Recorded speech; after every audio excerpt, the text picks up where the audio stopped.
Estamos ao vivo, simbora, simbora, turma. 9h41 pelo fuso horário de Brasília, começando mais uma edição do nosso Minuto Geográfico.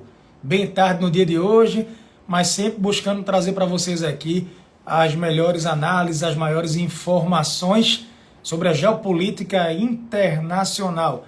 Temática de hoje, vocês já devem ter visto, vocês já devem ter acompanhado, é que a imprensa noticiou de a OTAN, a Organização para o Tratado do Atlântico Norte, convocou o seu maior exercício militar desde o período da Guerra Fria.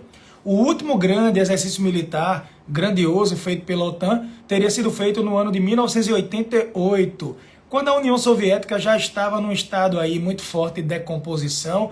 O governo do Mikhail Gorbachev já dava sinais de que não iria permanecer. A União Soviética já mostrava que ali já não tinha mais como reagir, e naquela época a OTAN mobilizou ali seus 120, 130 mil soldados. Agora a OTAN planeja mobilizar 90 mil soldados, simulando um ataque russo. E no Minuto Geográfico de hoje eu quero trazer para vocês alguns conceitos, algumas explicações que eu julgo que podem ser importantes. Um forte abraço, lembrando a vocês que nós temos um grupo fechado no WhatsApp, eu estou sempre lembrando aqui, quem quiser assinar, custa um valor simbólico por mês, o link encontra-se na bio, e nesse grupo eu vou postando quase todo dia podcasts com minhas análises. Eu mesmo gravo cada áudio, eu vou escrevendo o texto com minhas opiniões para vocês, e vocês também podem tirar as dúvidas comigo no privado, é certeza que eu vou responder, visto que é um trabalho mais personalizado. Posso começar? Tranquilo? Simbora, simbora. Pessoal, primeiro ponto, deixa eu tirar aqui os comentários para que a gente possa se concentrar. Mandar um abraço também para o pessoal que nos acompanha pelo YouTube.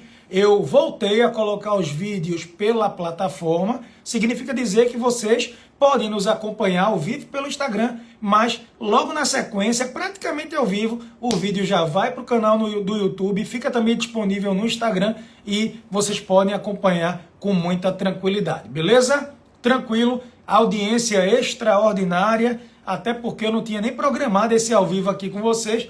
Bora, simbora moer. Pessoal, primeiro ponto, eu volto aqui para os comentários, é o seguinte: a OTAN foi fundada no pós-Segunda Guerra Mundial, OTAN ou NATO, que significa Organização para o Tratado do Atlântico Norte, seria uma aliança coletiva, uma aliança militar de ordem defensiva. A OTAN ela não é ofensiva, ela foi criada para ser uma aliança defensiva no momento em que o mundo fazia a transição da Segunda Guerra para o contexto da Guerra Fria, mais ou menos ali 1949. Vocês têm que lembrar que o ano de 1949 é o ano que marca também o que a gente chama de Revolução Chinesa, que levou ao poder o Partido Comunista a governar a China através do Mao Tse-tung.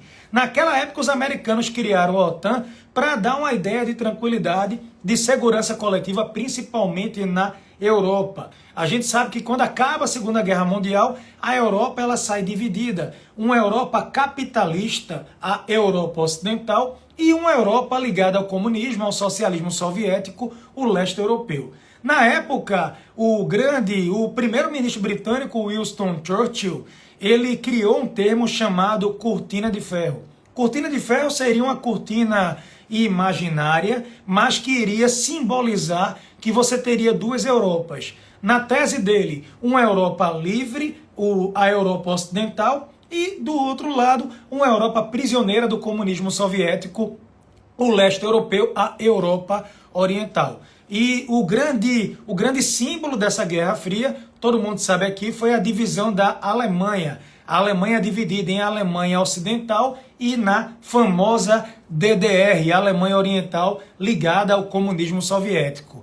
Eu sempre costumo dizer em sala de aula que a adoção do comunismo no leste europeu não foi uma opção. Os países não pediram pelo comunismo, pelo socialismo soviético. Em muitos casos, a adoção do comunismo, a adoção do socialismo soviético no leste europeu foi um processo de imposição. A gente sabe que o Exército Vermelho, coordenado por Joseph Stalin, foi muito importante para a libertação do leste europeu do que a gente chama do nazifascismo. Então, o nazismo ele sai de cena, o nazifascismo ele sai de cena no pós-Segunda Guerra e o comunismo entra muito forte naquela região, tanto que alguns campos de concentração, alguns campos de extermínio no leste europeu, posteriormente, após a Segunda Guerra, foram ocupados, né, pelo Exército Vermelho, pelo Exército Soviético. Então, essa é a tese. Então, é como se a criação da OTAN fosse para passar uma ideia de quê? De segurança. Olha, os americanos lançaram um plano para a reconstrução da Europa, o chamado Plano Marshall. O Plano Marshall seria um plano de ajuda econômica para os países europeus. O Plano Marshall foi oferecido praticamente para toda a Europa, mas a União Soviética se apressou, criou o Comecon e também criou seu próprio plano econômico e também criou o que a gente chama de Pacto de Varsóvia. Pacto de Varsóvia seria uma aliança militar soviética nos moldes da OTAN. De um lado você tinha a OTAN, liderada pelos Estados Unidos e seus aliados. Do outro lado você tinha o Pacto de Varsóvia, liderado pela União Soviética e seus aliados, ou eu gosto de chamar, os países satélites. Satélites, porque muitas vezes você não estava do outro lado por opção, mas por uma imposição, por uma obrigação, em função de todo o poder que Stalin tinha, o Exército Vermelho e afins. É bom lembrar que a OTAN e o Pacto de Varsóvia, esses dois tratados coletivos militares, nunca se enfrentaram diretamente. Tanto que a gente chama a Guerra Fria de guerra exatamente fria. O que aconteciam eram guerras por procuração, que tem até hoje, proxy by war. Os americanos armavam grupos pelo mundo, a União Soviética armava grupos para defender seu interesse e esses grupos se enfrentaram. Um grande exemplo é o exemplo de Angola. Vocês devem saber, Angola, que foi colônia de Portugal, se libertou depois depois da morte de Salazar, o ditador português. Angola mergulhou em quase 30 anos de guerra civil. Você deve ter, eu tenho alguns seguidores e alunos de Angola, inclusive de Moçambique. Angola mergulhou numa guerra civil entre o MPLA, o Movimento Popular para Libertar Angola, ligado à União Soviética, e a UNITA, União Nacional para a Independência Total de Angola, um grupo ligado aos Estados Unidos. Esses grupos criaram uma guerra dentro de Angola, guerra civil, e até hoje o país tem rastros aí significativos de destruição, uma proxy by war. É o caso da Líbia. Eu estou aqui olhando para o mapa, a Líbia está um caos, uma confusão para torar. Tem grupo na Líbia ligado à China, o outro aos Estados Unidos, tem grupo na Líbia ligado à França, um outro ligado à Rússia, o grupo Wagner está presente por lá, guerra por procuração, cada país vai lá defendendo os seus interesses, então não houve essa questão direta. Para resumir a história, e eu não me prolongar tanto, a gente sabe que no final da década de 80, início dos anos 90, a Guerra Fria 1.0 ela chega ao fim. Primeiro, o Muro de Berlim foi derrubado, as Alemanhas foram reunificadas, a gente volta a ter apenas uma Alemanha, a maior economia da Europa.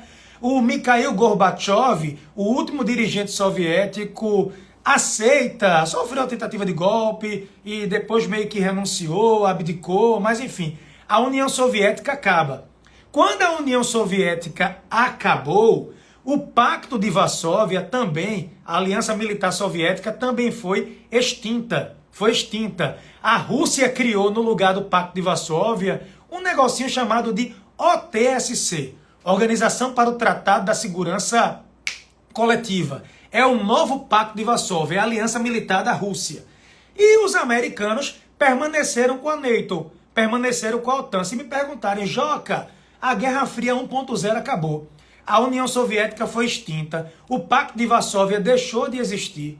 Na verdade, criaram um novo Pacto de Varsóvia. A Rússia criou um novo pacto. A OTAN, ela permanece. A OTAN existe até hoje. Só que a OTAN, na tese dela, disse, olha, nosso objetivo é combater o terrorismo e proteger as fronteiras. Só que, com a invasão da Rússia à Ucrânia, essa guerra Rússia e Ucrânia, a ameaça russa à Europa, a tomada da Crimeia, a tomada do Donbass, a OTAN voltou a se mexer. A OTAN estava ali, no estado de guerra latente, caladinha, mas voltou a se mexer. Vejam a Alemanha que faz parte da OTAN, a Alemanha voltou a se militarizar. querendo colocar 2% ou mais do PIB com gastos militares. A OTAN cresceu. Ano passado, 2023, lembrem, a Finlândia entrou para a OTAN. E a Suécia também deve entrar, depende de algumas aprovações. Então, a OTAN voltou a se movimentar e tem dito, a gente vai fazer o maior exercício militar desde a Guerra Fria. 90 mil soldados, 1.200 veículos, 50 navios, 80 caças, estou aqui com o documento, 1.100 veículos de combate, 553 veículos de combate e infantaria, ufa. Pois é, até a Suécia, que não entrou na OTAN oficialmente ainda, disse, olha, eu vou participar, eu vou cooperar, eu vou mandar alguns soldados para essa movimentação.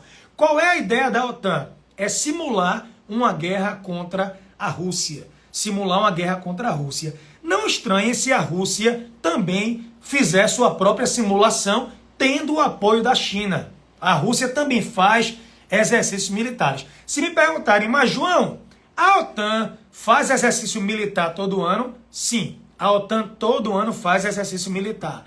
A Rússia, com seus aliados, também. O que chama atenção é que esse exercício militar da OTAN vai ser feroz, gigante, pegando o Mar Báltico, Polônia, muito perto da Rússia. E a gente sabe que a Rússia tem a tese de que ela quer afastar, ela quer tirar a OTAN de perto das suas fronteiras. Então a coisa voltou, de fato, aí a esquentar. Lembrem, a Finlândia, que pregava neutralidade, tem 1.300 quilômetros de fronteira com a Rússia, entrou para a OTAN. A OTAN está no quintal da Rússia. A Finlândia entrou. E a Suécia está para entrar. A Suécia está para entrar. E lembrem, a OTAN tem 2 artigos. Um artigo que fala da ameaça. Se um país da OTAN for ameaçado, a OTAN se reúne para deliberar. E tem um outro artigo da OTAN que diz, se um membro for atacado, não é ameaçado, se um membro da OTAN for atacado, toda a organização, seus 31 países, tem que se mobilizar com a cólera do dragão, que tem poder, e atacar o país agressor, o país que agrediu. Pois é, existe essa tensão. Imagina uma bomba caindo na Polônia ou na Finlândia. Imagina um ataque a algum membro da OTAN. A OTAN tem a obrigação de dar uma resposta militar, deixaria de ser defensiva para ir para algo que ofensivo. É perigoso. A gente vive um momento aí de tensão, um momento que tem, o que eu posso dizer para vocês, um grande significado. E quando a gente olha o mapa, é tudo muito próximo, gente. É o que eu digo para vocês. Vejam, um acidente, um movimento sem querer errado, pode gerar uma guerra de grandes proporções. Por quê? OTAN e Rússia compartilham fronteira. Uma bomba cai no lugar errado. Um navio afunda. Um avião é derrubado. Entende? Pode acontecer um erro de cálculo ali que pode gerar uma escalada maior. E a gente espera, por óbvio, que isso não aconteça. Eu fico curioso sobre a Turquia. A Turquia é membro da OTAN, mas critica os Estados Unidos para torar, criticando Israel, aliado americano, criticando muito Israel, comparando Israel ao nazismo, fazendo o Erdogan, que é um projeto de ditador, que pratica genocídio contra o povo curdo, criticando com força o governo de Israel, que é um governo que carece de críticas, sim, o governo, mas enaltecendo o Hamas. E aí é membro da OTAN. De que lado a Turquia samba diante de uma guerra? A Turquia que controla o Estreito, é um país estratégico, europeu, asiático ali. Será que a Turquia ficaria próxima de Putin, como Erdogan mostra? Sairia da OTAN ou permaneceria na OTAN? É toda essa questão que a gente vai debatendo, tá bom? Eu tentei ser breve. A gente termina se empolgando. Eu acho que eu estou aqui, o quê? Há 20 minutos?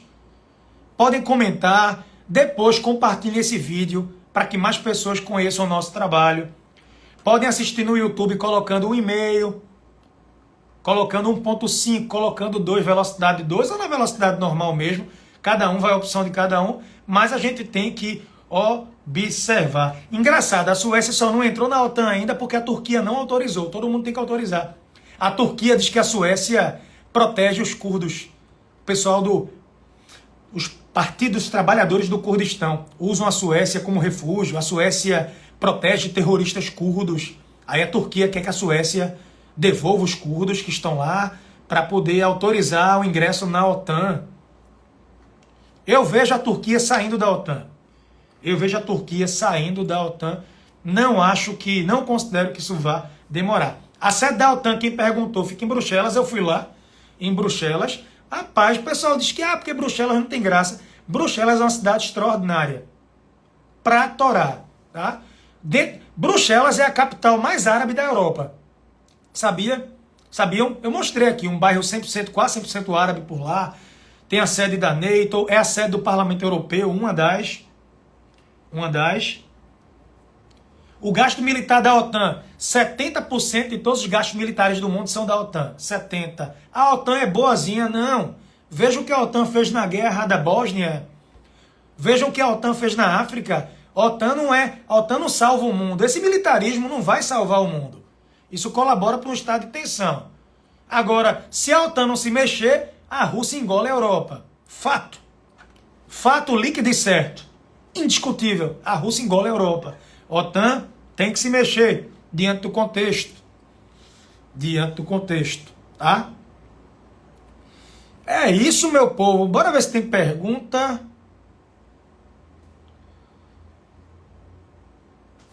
Dúvidas? Coisa boa acompanhando as lives.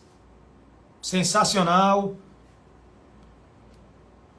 Quem quiser escutar mais, entra pro grupo Grande Romero. Papel da China nesse contexto. A China está financiando a Rússia. A Rússia está sobrevivendo às sanções porque a China substituiu o Ocidente dentro da Rússia. A Apple sai, a Tesla sai da Rússia. A China entra com suas empresas, Huawei e tantas outras. A China faz o papel agora do Ocidente dentro da Rússia. Todo o aparato aí econômico. Bruxelas é linda, eu concordo. Conflito entre Irã e Paquistão. Nada concreto. Nada a falar. Seria tenso, porque o Paquistão é uma potência nuclear. Tal. Bora, John.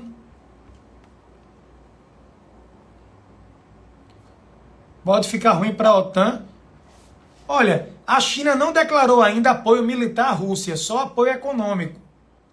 Eu quero lembrar vocês que alguém aqui lembra que uma vez eu disse ao vivo, está gravado, que eu não acredito na aliança para o longo prazo entre Rússia e China, porque brilham demais e um se acha mais importante que o outro. Lembram que China e União Soviética romperam depois da morte de Stalin? Mao Tse-tung e a China rompeu com a União Soviética. Para mim, essa aliança é programática. Sabe aquela tese? O inimigo externo comum, o inimigo do meu inimigo, é meu amigo por hora. Mas para o longo prazo, eu não creio não, sinceramente. Eu não creio não. Tranquilo? Simbora, turma! O Brasil apoia quem?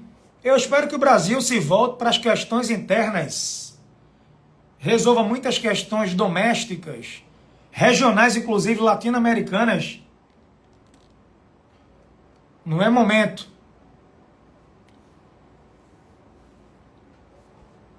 Pragmatismo aí. Tranquilo, povo. Gostaram? Que bom. Não dá para responder todo mundo. Quem estiver no grupo pode mandar uma mensagem lá no privado, eu vou respondendo. Quem não entrou ainda, entra, eu vou deixar o link na bio. Experimenta por 7 dias. Está custando 20 e poucos por mês no plano anual. Tranquilo? Um podcast já paga. Eu gravo quase todo dia. Dá trabalho, viu, gente? Tá achando que é fácil, é? Ah, esse cara ganha dinheiro com o grupo do WhatsApp. Rapaz, eu ganho, é meu trabalho também. Mas não é fácil não, viu, gravar quase todo dia. Vai lá, ler os jornais todo dia, estudar, fazer análise. Não é gravar por gravar, não. Grande Gu. Um cheiro, meu irmão, esperando você no carnaval. Pro carnaval, venha-se embora. Um abraço para os meus amigos do Movimento Verde e Amarelo. Saudades.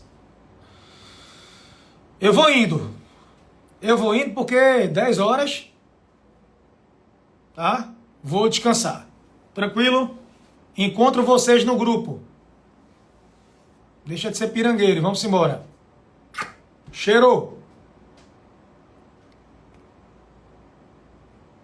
Fui! Simbora, fui!